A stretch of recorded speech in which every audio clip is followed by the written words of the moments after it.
Welcome, Geoff here from GCT Property.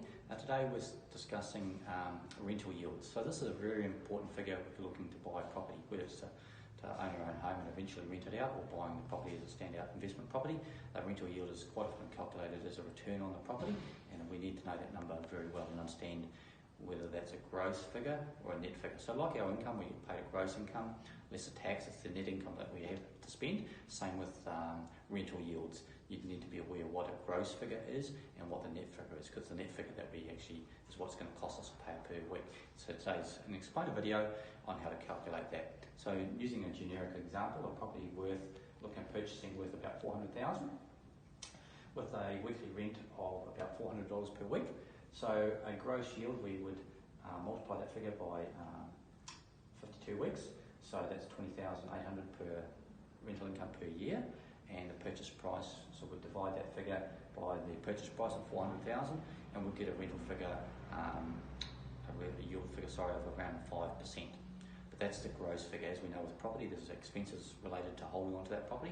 So this is where we'll calculate that down and get the true net figure. So gross rental income per year of $20,800. The property expenses related to that property, we've allowed for a vacancy rate, a couple of weeks per year to come off that income. Insurances, building insurance and landlord's insurance.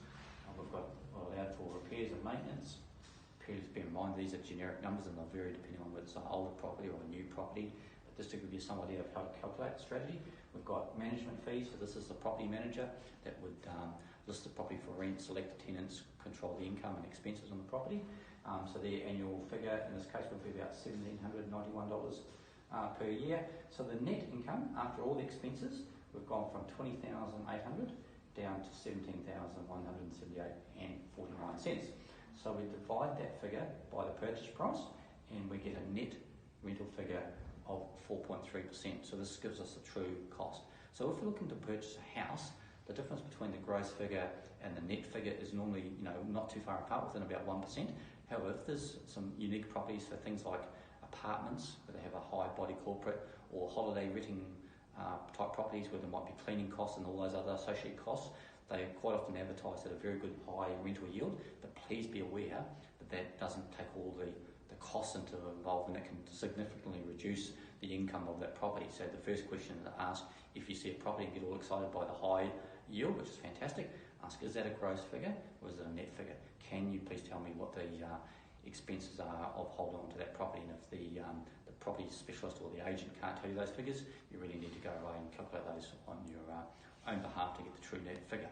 So this is a calculation to show you how to do that. Hope it's added some value if you're thinking of investing in a property, or you might home property and you need to calculate that figure. And that'll tell you how much that property is costing or paying you per week.